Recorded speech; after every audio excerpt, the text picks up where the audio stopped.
بسم اللہ الرحمن الرحیم۔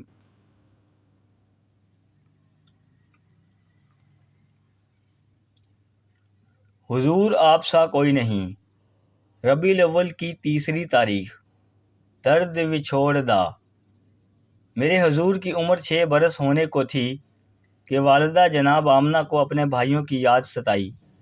اپنے ننیال کو ملنے کو جی چاہا کہ جو مدینے کے جوار میں رہتے تھے، یہ بنو نجار تھے، سو اپنے بیٹے کو ساتھ لیا اور سفر کو نکلیں۔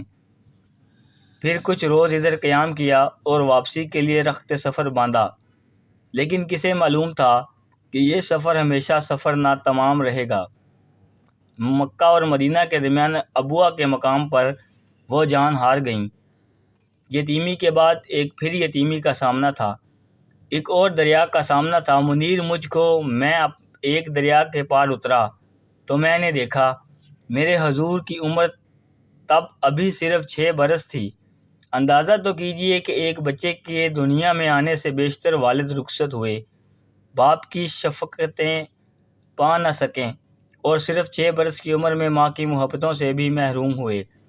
بہت برس گزرے جب رسول مکرم اپنے ساتھیوں کے ساتھ کسی سفر پر تھے کہ اسی مقام پر پہنچے تو ساتھیوں کو کہا یہاں کچھ دیر کو رکنا ہے۔ پھر ایک قبر کے پاس پہنچے اور بیٹھ گئے، ساتھی بھی دائیں بائیں بیٹھے۔ حضور نے گفتگو کے انداز میں سر کو کچھ ہلایا اور آنکھوں میں برسات تھی۔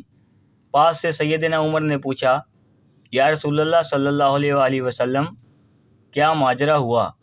آنسوؤں کے بیچ میں فرمایا، میری والدہ کی قبر ہے، اللہ سے زیارت کی اجازت طلب کی تھی سو اجازت مل گئی، ایک اور عمرہ کی درخواست کی تو اجازت نہ ملی، جب میں نے یہ سنا تو رخت طاری ہو گئی، مائیں نی میں کینوں آکھاں، درد وچھوڑ دا نی حال نی۔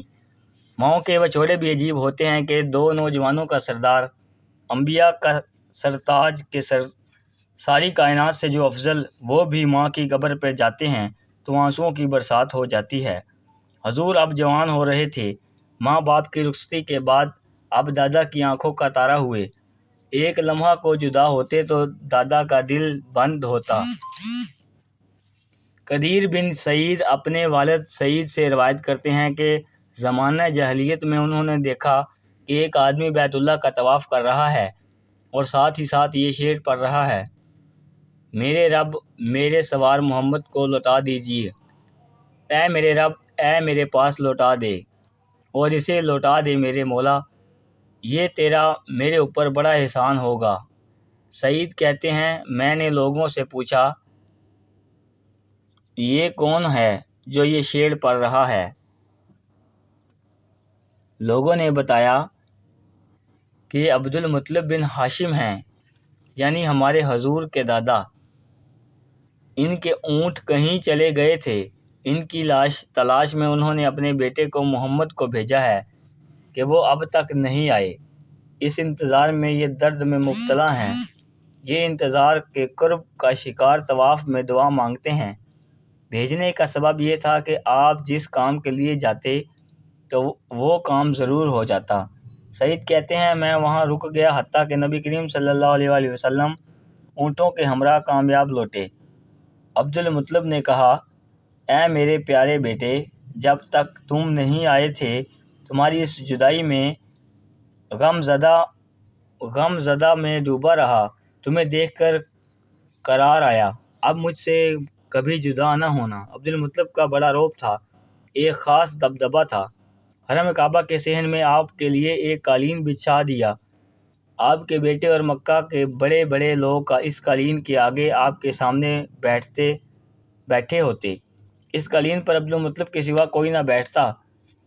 ہمارے حضور کی عمر 6 برس تھی، آپ آتے تو سیدھا اس قالین پر اپنے دادا کے ساتھ بیٹھ جاتے، دادا کے سامنے کوئی ہٹانے کی کوشش کرتا تو وہ منع کر دیتے کہ چھوڑو، یہ صاحب قدر و منزلت ہیں، مشکلیں ابھی اور باقی تھیں۔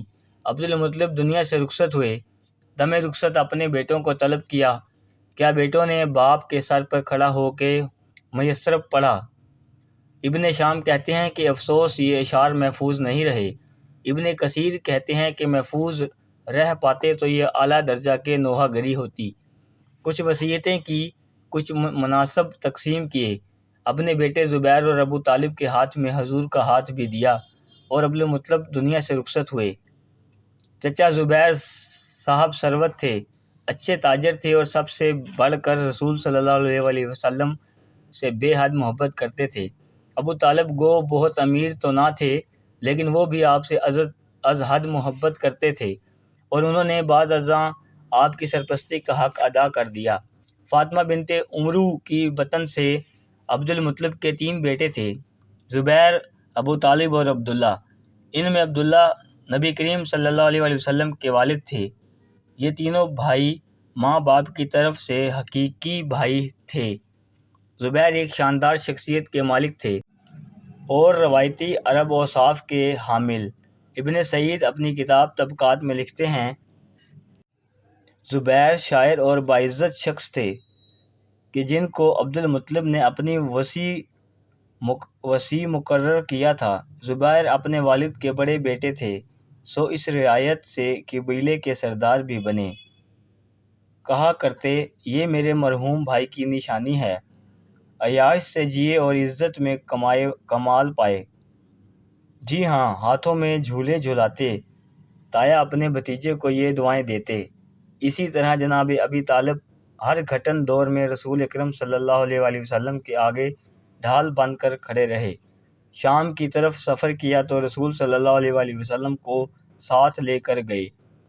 ابو موسیٰ اشعری رضی اللہ تعالی عنہ کہتے ہیں کہ اس سفر میں قریش کے کچھ اور بڑے لوگ بھی شامل تھے۔ راہ میں ایک درگاہ تھی جس کا رہبر بحیرہ عرب تاریخ کے پنوں میں محفوظ ہو گیا کہ یہ سب ہمارے حضور کی برکت ہی تو ہیں۔ سب سواریوں سے اترے اور ان کے کجاوے اتارنے لگے۔ وہ راہب وہیں ہوتا اور اہل قریش پہلے بھی ان کے پاس سے گزرتے، کچھ دیر کو رکتے، لیکن نہ کبھی اس نے ان کی طرف توجہ کی، نہ کبھی آ کے ملے۔ اب کہ لیکن عجیب ماجرا تھا کہ پہلی بار وہ باہر آیا اور گرم جوشی سے ملا، حالانکہ ابھی یہ اپنے اونٹوں کے کجاوے اتار ہی رہے تھے کہ اس نے آ کر حضور کا ہاتھ پکڑا اور کہنے لگا، یہ کائنات کے سردار ہیں، رب کائنات کے پیغام بر ہیں، رب عظیم ان کو رحمت بنا کر بھیجا ہے۔ قریش کے بزرگ کچھ حیران ہوئے، ارے بھائی، تم کیسے جانتے ہو ان کو کہ یہ پیغمبر ہوں گے؟ اس نے کہا، جب تم گھاٹی پر چڑھے ہوئے تھے تو میں نے دیکھا درخت اور پتے تک جھکے ہوئے تھے اور یہ تعظیم وہ صرف نبی کے لیے ہی کرتے ہیں، اس لیے آج تو میں کہتا ہوں کہ یہ نبی ہیں۔ تایا زبیر پھر جلدی ہی دنیا سے رخصت ہوئے۔ اس بیچ ہمارے حضور بھی 24 برس کو پہنچ چکے تھے۔ جناب ابی طالب کے گھر رہتے اور اب تک محض کفالت میں نہ تھے بلکہ آگے بڑھ کر گھر کی ذمہ داری بھی سنبھالے ہوئے تھے۔ برکتیں اب کہ ابو طالب کے گھر میں بھی ساتھ ساتھ سفر کر رہی تھی۔ امام ابی کثیر بیان کرتے ہیں کہ جب کھانے کا وقت ہوتا تو ابو طالب کہتے کہ آپ کا انتظار کرو، وہ آتے ہیں، ہمارے ساتھ برتن میں کھانا کھاتے ہیں تو کھانا بچا رہتا ہے کہ محمد کے قدم مبارک ہیں۔ چنانچہ ابو طالب کہا کرتے تھے کہ محمد صلی اللہ علیہ وسلم کے قدم مبارک ہیں، صلی اللہ علیہ وسلم۔ اللہ پاک ہمیں نیک عمل کرنے کی توفیق دے، آمین ثم آمین۔